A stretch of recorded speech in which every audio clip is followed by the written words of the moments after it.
Buenas tardes, compañeros. Nosotros somos el equipo, el segundo equipo de la unidad 3. Nosotros vamos a exponer el muestreo al azar.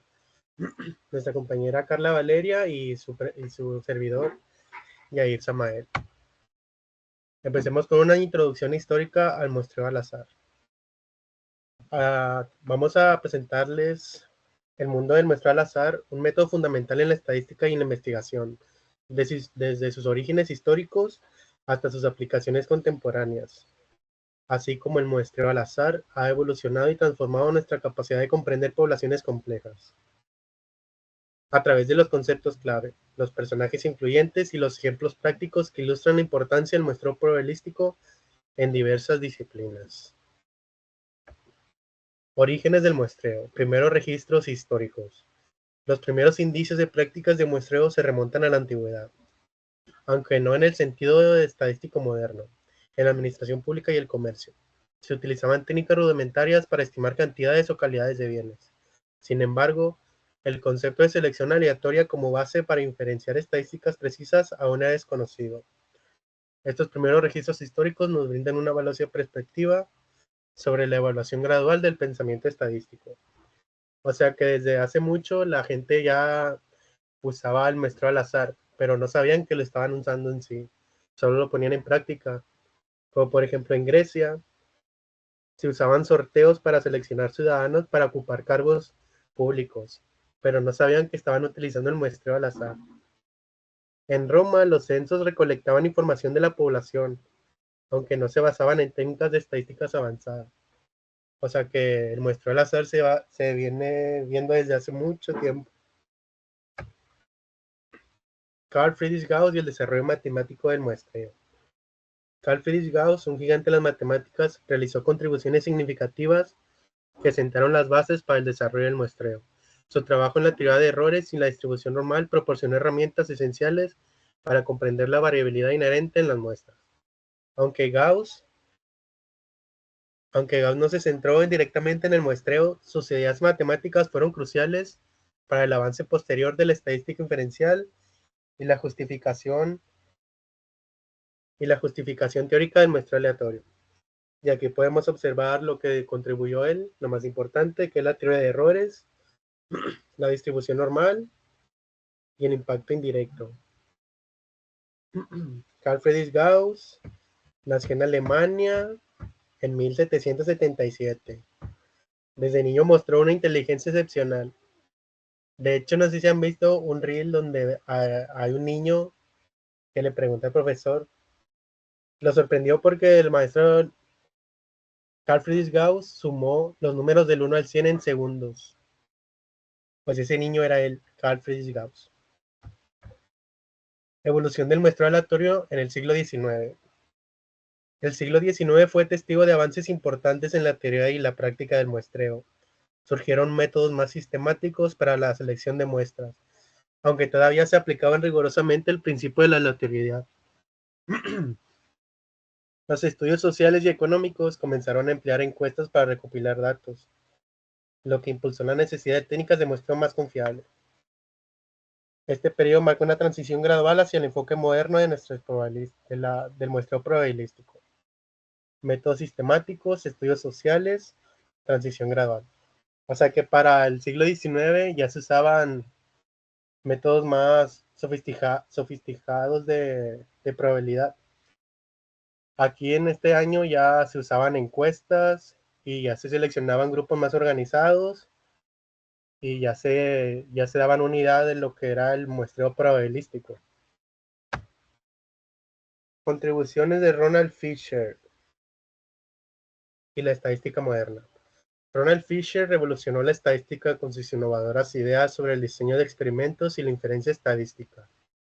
Fisher enfatizó sobre la importancia de la aleatorización en la selección de muestras para garantizar la validez de los resultados. Sus métodos, como el análisis de varianza, permitieron a los investigadores extraer conclusiones significativas a partir de datos de muestreo. Fisher es considerado uno de los fundadores de la estadística moderna, y su legado sigue influyendo en la práctica del muestreo al azar. Lo que por todo más importante es el diseño de experimentos el análisis de varianza y el legado duradero. Ronald Fisher nació el 19 de febrero de 1980 en Londres. Estudió en Cambridge, donde destacó en matemáticas y física.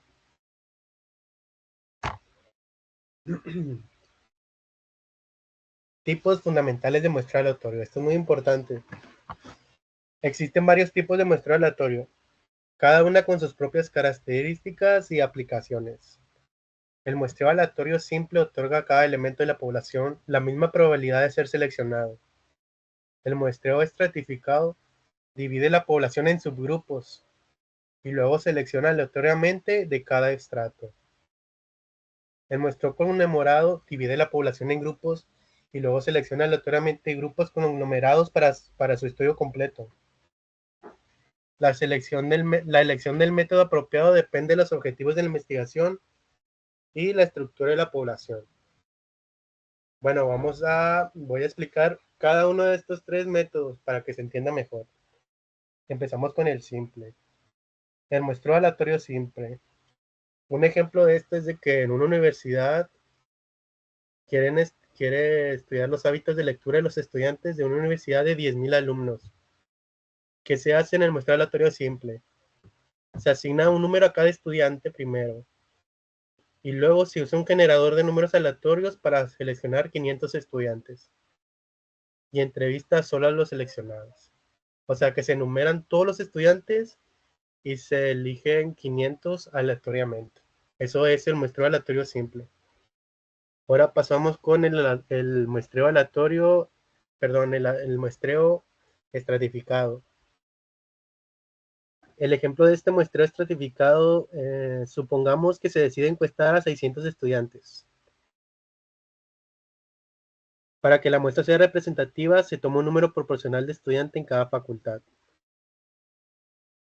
Por ejemplo, en el TEC, en la carrera dije, hay 1500, en la industrial 1200, en la de electrónica 1300, y así sucesivamente. En cada una se debe elegir 600 y se usa una fórmula, que es el total de muestra entre el total de la población por el estrato, que el estrato viene siendo los 600 que vamos a tomar del total de los estudiantes, el total de la muestra entre el total de la población. Así se saca el muestreo estratificado. Igual si no queda muy claro, más adelante lo vamos a seguir viendo. El tercero es el muestreo conglomerado. Por ejemplo, en un gobierno quiere evaluar la calidad educativa de las escuelas secundarias de un país. En lugar de encuestar a todos los estudiantes de todo el país, primero se dividen las escalas. Se divide las escuelas en grupos según su ubicación. Luego se selecciona aleatoriamente 10 escuelas. Y luego se entrevista a todos los estudiantes dentro de esas 10 escuelas. Ese es el conglomerado. Más adelante vamos a hacer un ejercicio para que quede más claro todo. Método de selección y técnicas matemáticas. El método de selección en el muestreo al azar debe garantizar la imparcialidad y la representatividad de la muestra.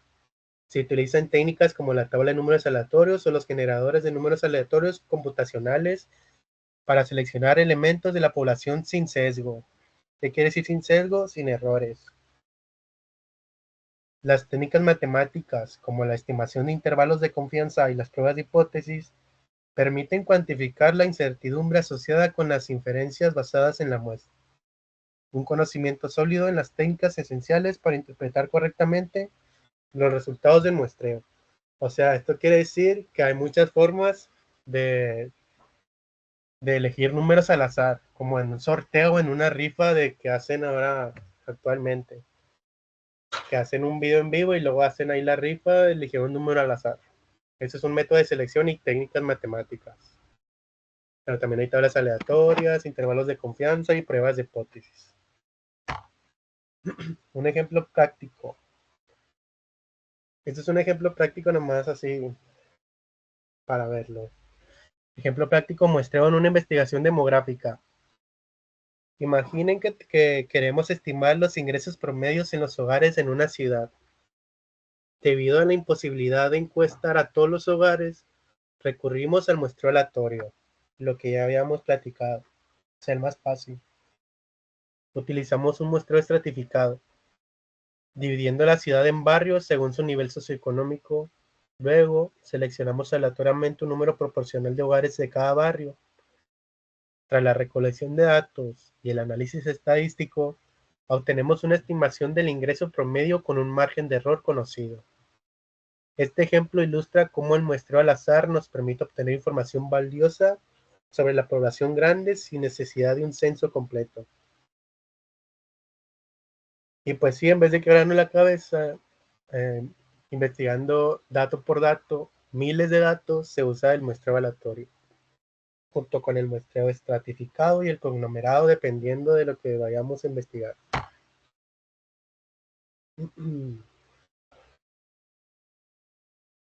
Bueno, seguimos con aplicaciones contemporáneas del muestreo aleatorio. El muestreo aleatorio se utiliza ampliamente en una variedad de campos. En la investigación de mercado, se emplea para comprender las preferencias de los consumidores. En la epidemiología, se utiliza para estimar la prevalencia de enfermedades. En la política, se utiliza para realizar encuestas de opinión pública. En el control de calidad, se utiliza para inspeccionar productos. La versatilidad y la eficiencia del muestreo al azar lo convierten en una herramienta indispensable para la toma de decisiones informadas en el mundo moderno. Y aquí nos muestran tres puntos: la confianza, el margen y el tamaño. La confianza, en pocas palabras, es el nivel común de investigación. La tolerancia de error aceptable es el margen, y el tamaño es suficiente para obtener resultados. Primero vamos con explicar la confianza. En otro concepto, la confianza es el porcentaje de veces que esperaríamos que un intervalo de confianza contenga el valor real de la población si repitiéramos el estudio muchas veces. O sea, si usamos un 95% de confianza, significa que si realizamos el mismo estudio 100 veces, en 95 de ellas, el resultado incluiría el valor verdadero de la población. Ahora pasamos con el margen. En definición, el margen es el rango dentro del cual esperamos que el valor real de la población se encuentre. Un margen de error más pequeño significa mayor precisión. O sea que si en una encuesta electoral un candidato tiene un 40% de apoyo con un margen de error de más menos 3%, el verdadero porcentaje de apoyo podría estar entre 37 y 43%, porque el margen de error es de más menos 3%. ¿Ok? Entonces, ahora seguimos con el tamaño de la muestra. Que otro concepto dice que la muestra es el número de elementos seleccionados de la población para el estudio. Un tamaño de muestra mayor mejora la precisión de los resultados, pero también aumenta el costo y el esfuerzo. Y eso es todo. Bueno, y vamos a seguir con la conclusión y la perspectiva futura del muestreo probabilístico. El muestreo al azar es un pilar fundamental en la estadística y en la investigación científica. Tu capacidad para proporcionar inferencias precisas y confiables sobre poblaciones grandes lo convierte en una herramienta esencial para la toma de decisiones. A medida que la tecnología avanza, surgen nuevas oportunidades para mejorar las técnicas de muestreo y abordar desafíos complejos. El futuro del muestreo probabilístico promete ser aún más innovador y relevante en un mundo cada vez impulsado por datos. Y se entiende que es un pilar fundamental, base de la estadística, es una herramienta esencial en decisiones informadas y un futuro innovador con avances tecnológicos. A continuación, mi compañera Carla Valeria va a explicar lo práctico para que pongan atención. Bueno, buenas tardes, compañeros. Como ya lo ha mencionado anteriormente mi compañero, voy a continuar con algunos ejemplos para que quede un poco más claro y espero que hayan puesto atención porque a base de esto van a haber dos actividades. El primer ejemplo, vamos a ver un muestreo aleatorio en una escuela.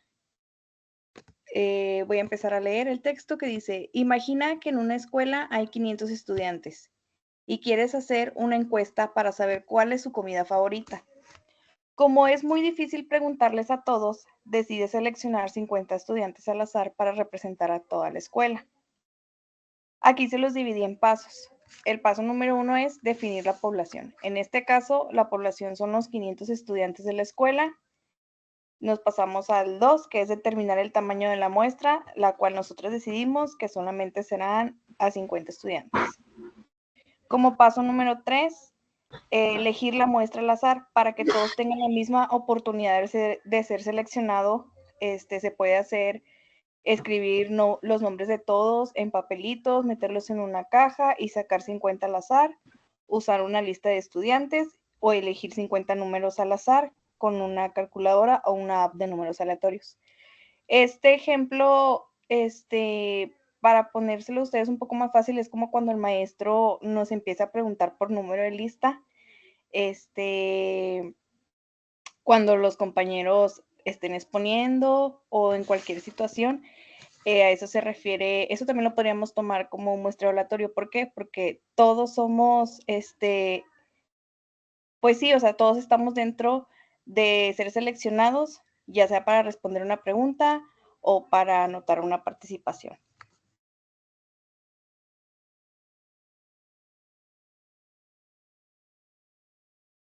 Le puede dar el siguiente, compañero.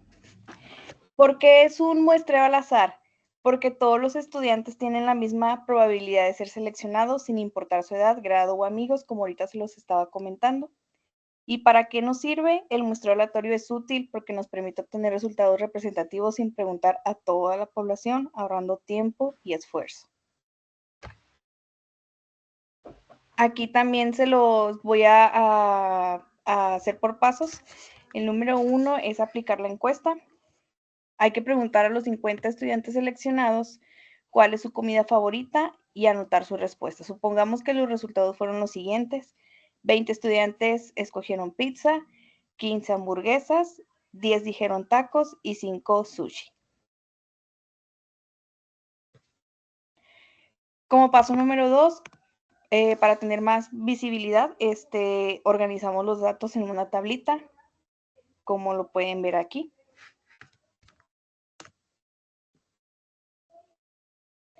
Y como paso número 3, interpretar los resultados. Como la muestra se eligió al azar, podemos suponer que los resultados representan a toda la escuela. Entonces, si pizza fue la comida favorita del 40% de la muestra, es decir, 20 alumnos de 50, podemos estimar que alrededor del 40% de los 500 estudiantes también prefieren la pizza. Para hacer esta estimación, se utiliza la regla de 3 como la que estamos viendo en pantalla, que estamos despejando la X, que sería multiplicando los 20 alumnos que eligieron pizza por el total de nuestra población, que sería 500, entre los 50, que es el tamaño de nuestra muestra, y nos da como resultado 200. Entonces, esto quiere decir que se estima que 200 de los 500 estudiantes prefieren la pizza. Y como conclusión de este problema, el muestreo aleatorio nos permitió predecir que la comida favorita de toda la escuela, sin preguntar a los 500 alumnos, solo con una muestra de 50, pues fue la pizza. Ahora me voy a pasar a ejemplo de muestreo por conglomerados. Imaginemos que estamos en una universidad que tiene 10 salones. En este caso, pues los vamos a dividir por letras y quieren saber cuál es el promedio de calificaciones de los estudiantes de toda la universidad.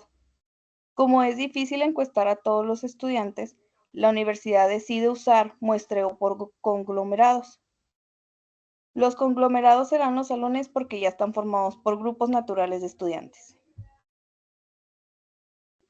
El procedimiento El paso número 1 es identificar los conglomerados. Los 10 salones representan los conglomerados, en este caso pues el salón A, B, C, D, E, F, G, H, I y J. Como paso 2, seleccionaremos aleatoriamente algunos conglomerados. Supongamos que se seleccionan al azar 3, que en este caso es el salón B, E e I. Como paso número 3, sería encuestar a todos los estudiantes dentro de los conglomerados seleccionados. En el salón B hay 25 estudiantes, en el salón E hay 30 y en el salón I hay 28. Recopilamos las calificaciones y vamos a sacar un promedio, que en este caso es lo que están viendo en la tablita de la parte de abajo en el paso 4, donde está el salón y calificación promedio de cada salón. Ahora vamos a calcular el promedio general, que es sumando los 3 promedios de los salones divididos entre 3. Y pues nos sale que el promedio general es de 8.16. Como resultado final, el promedio de calificaciones de los estudiantes de toda la universidad basado en el muestreo por conglomerados es aproximadamente de 8.16.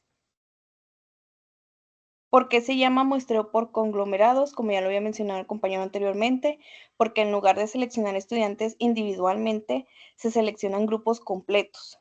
Es más fácil, barato y rápido porque en vez de encuestar a toda una universidad, solo encuestas a algunos salones completos. Las ventajas del muestreo conglomerados es que nos ahorra tiempo y dinero, no necesitas un listado de toda la población. Es útil cuando los grupos ya están formados naturalmente, como en este caso, un salón de clases. Ahora les dejamos una actividad. En este caso, nosotros consideramos no hacerles hacer el procedimiento porque si se dan cuenta, desde los primeros temas, ya hemos hecho muestras. A lo mejor ustedes no se habían percatado, pero en este caso va a ser actividad de análisis, que nosotros nada más les vamos a pedir contestar primero estas 2 preguntas y después la segunda actividad va a ser un Kahoot, que en la siguiente diapositiva les dejamos el QR.